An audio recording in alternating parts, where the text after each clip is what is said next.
What up? This is Ben, aka Joyful Savage. I'm out here in Pine Bush, New York at Blue Cliff Monastery. It's a monastery from Thich Nhat Hanh. If anyone who's into Buddhism is familiar, he's kind of a big deal in the Buddhist world. He's got a bunch of books. I've seen them at Barnes & Noble. I've seen him on Oprah too. So I'm here for a 4-day retreat. It's basically for like young people, I guess 18 to 35. And I just got here, about to get into it in like 30 minutes. We're gonna go to the orientation and then see what it's all about. So far I just ate dinner and we were very quiet, and it was definitely different. Basically I'm just making like a pre-video and then a post-video and see how my thoughts change after I have the experience and get to share with you guys. Because when I was looking on YouTube, I didn't really see too much recent content and stuff. But I've been into Buddhism and this type of philosophy for a long time, and I've only once did a Buddhist temple or meditation session, and this was in Thailand. And it was super cool. It was like a Vipassana insight meditation, and there was an old monk that taught it. We did like sitting meditation, we did walking meditation, and this monk had like a lot of power in his voice, and I was really like taken back or also inspired at the same time as I remember it. So this basically the focus of this is going to be more mindfulness based, and I don't really have any expectations either way. I'm just trying to be in the moment with it and put out good energy, and that's really it.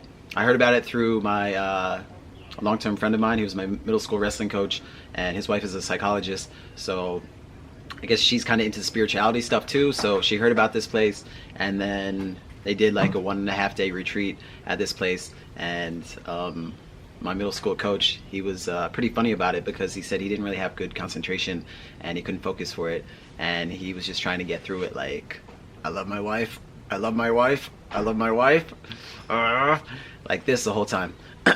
But I mean, I'm excited for it. It's not a silent retreat, so I'm up for the challenge. If it was a silent retreat, I feel like it would be a little bit more like a prison sentence or something like that, because then there's no interaction, because I want to have a mindfulness base that I can do here and then also take out to the world and really bring back with me. And I get a lot of energy from people, so I want to kind of use that so I can be more focused in the sessions that I do. So I'm gonna see if I can get a couple more people to make a video with me before, so we can do a pre and post, and that's about it. So stay tuned. Well, this is my second wake up retreat. I've been going here for a while. I used to go to a number of Buddhist retreats when I was a kid. So coming back to this it's like remembering something.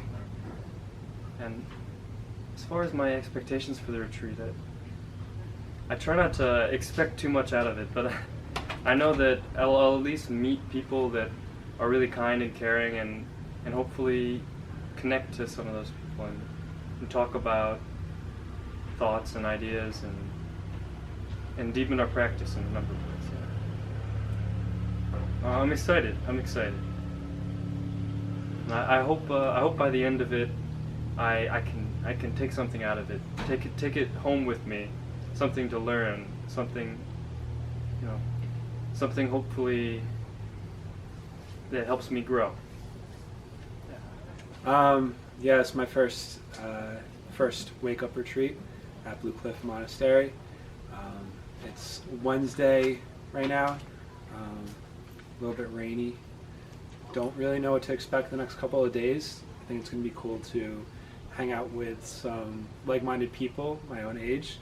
I think one of the interesting things about coming to a place like this is that you kind of get to meet people in a different context. Normally, you might have conversations with people at work about different topics, but here you get to develop a deeper connection and get to talk about some things that you wouldn't normally talk about.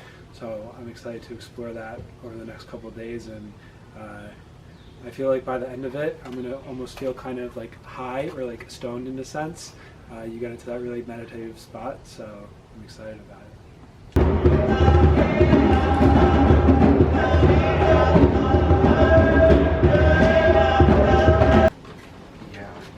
You come to this retreat with the point of kind of entering into a mindful state, being more mindful, deepening your meditation practice.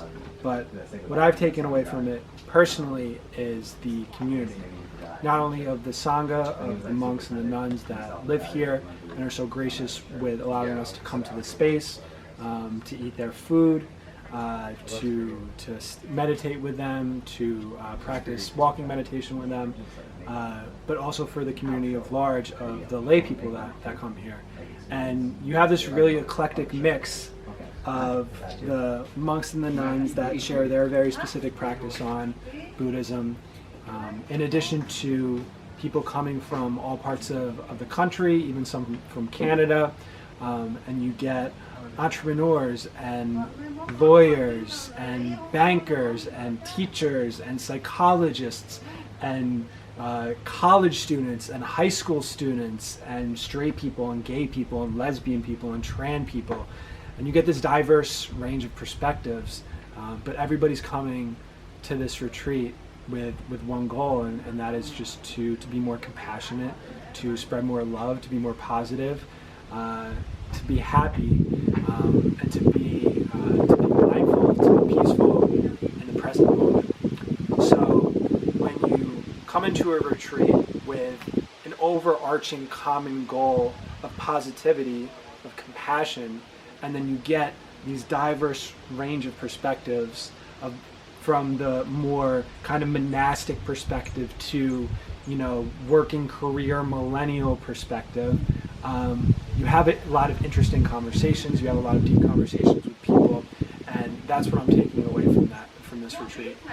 Basically learning about compassion from a lot of beautiful human beings. Hello. And that's why I'm gonna come back. I think it's a beautiful thing. It's not too religious here. There's not a lot of dogma. If you kind of look into a lot of the meditation mindfulness practices and even the 5 mindfulness trainings, you'll see that it's actually backed in science.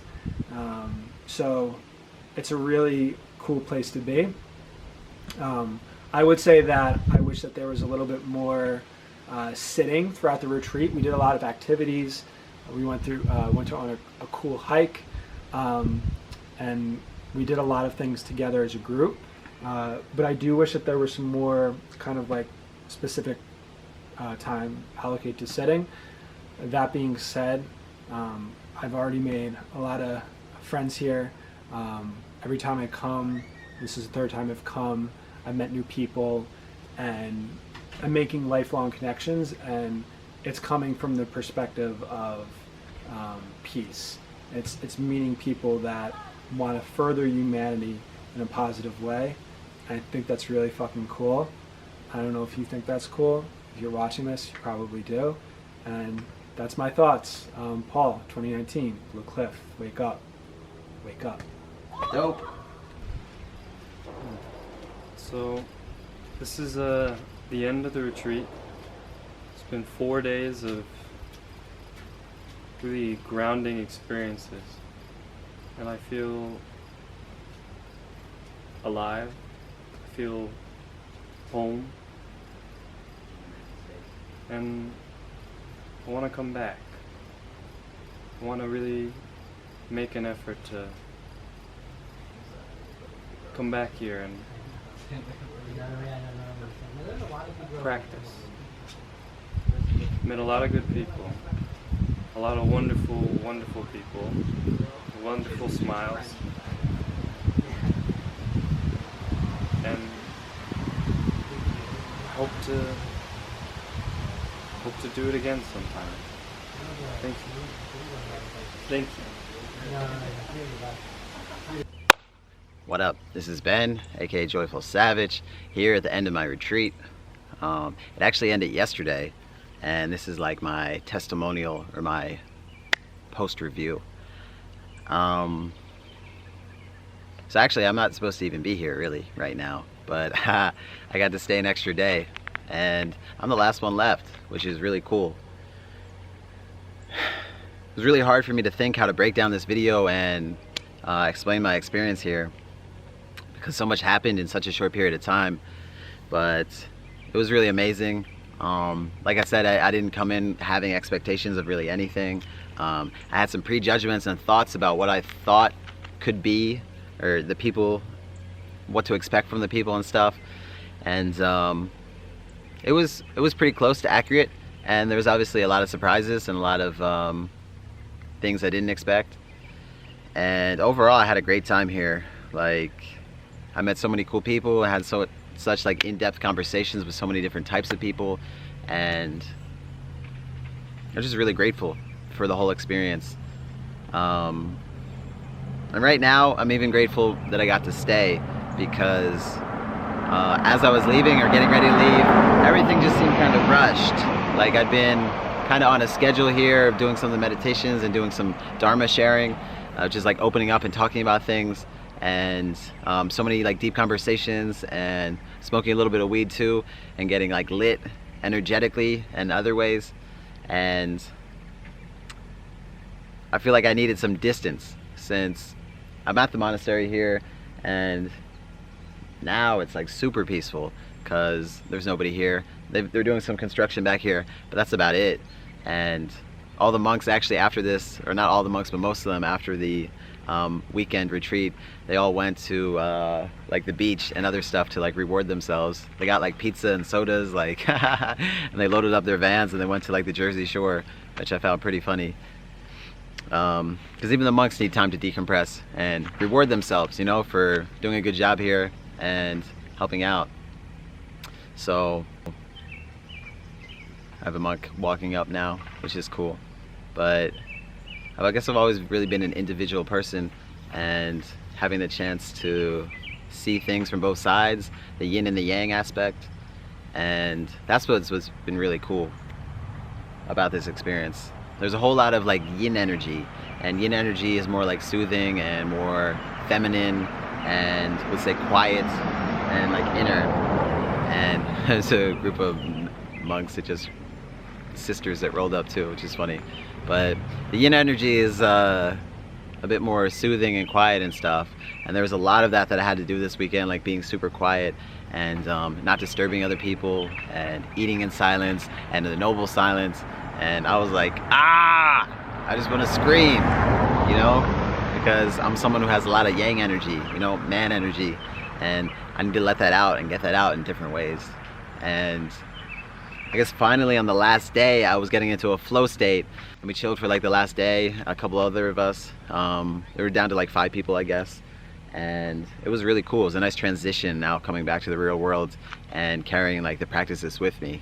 Because I actually took off to drive and leave, but I stopped and I turned around because I was like, yo, I'm like so tired right now, and I'm not in a Zen space at all. And like I need to recenter myself, because being here at this monastery with all these people, it was almost more like it was at like a city or something, because there's like 100 people doing it, and it was too much in too little of a time to actually transition and be in a good state and stuff. And that's what I always find cool, is like having the balance, like the yin and the yang. Everyone was here and now everyone is gone, and it's just me. And I get to see both sides of them and enjoy both equally as much, which is like, that's what I'm all about, is being that balance in the center. And it's very poetic for myself and for my life, how I want to live and be. And I just had some amazing meditation sessions here over the past 2 days and just now, and I feel like so centered and so peaceful, and really like ready to go back to what it is that I'm trying to do, or who I'm trying to be. So that's it. Peace out. I'm gonna get to definitely some more of these, because it's a practice that like you need to keep in your life, and you need a community of people that can kind of like keep that energy flowing for you. And that's about it. Okay, the nuns are walking up, so peace out.